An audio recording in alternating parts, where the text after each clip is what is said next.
order for Charles to be coronated as the King of Great Britain, they have to take a rock from Scotland down to England and put it in Westminster Abbey. Here's why, and why they may have the wrong rock. So last year, Dr. Elizabeth, Jennifer, my sister, and my mom and I all went to Scotland, and we visited Scone. And Scone is where they always crown the kings of Scotland. That day I did this little sketch of the gate that you come through to enter onto the palace ground. And just to the right of that gate is this very, very old church.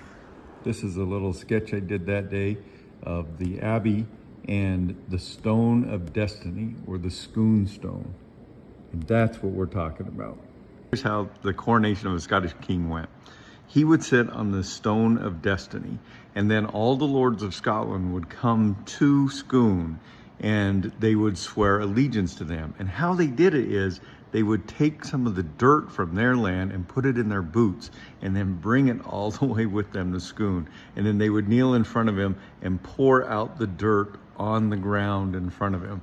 And that way, when he was crowned not only the King of Scotland, but the king over their land. This continued until Edward I invaded Scotland and defeated them in 1296, and he was tired of Scottish kings, so he took the Stone of Destiny back to England and he put it in Westminster Abbey. Get it? So they couldn't crown any more Scottish kings. And it stayed there until Christmas Day 1950, when 4 Scottish students broke into Westminster Abbey in the middle of the night and stole the stone. Cops were after them.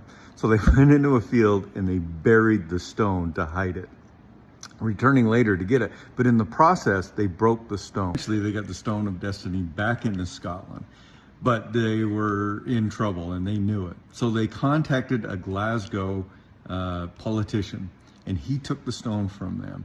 And because it was broken, he got a local stonemason by the name of Robert Gray to repair the stone.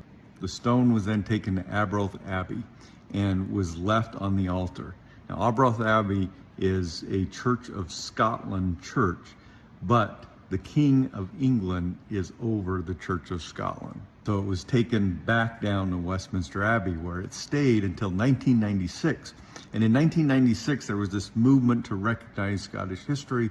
And so the Queen allowed the stone to be taken back up to Edinburgh, Scotland, and stored there until it's time to crown the next king. And so this week, they started to move the stone out of Edinburgh and back to Westminster Abbey. During the coronation, that stone will be put under the throne of England.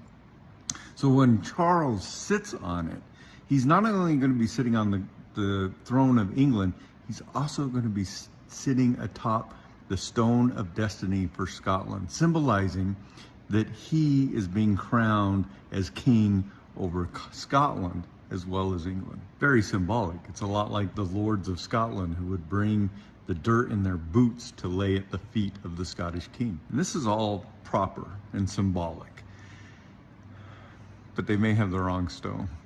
I used to live in Scotland, and I was told this story many, many times, and all the Scottish people would tell me that they think that Robert Gray made a duplicate of the stone and gave the duplicate to the British crown, and that the real Stone of Destiny remains in Scotland.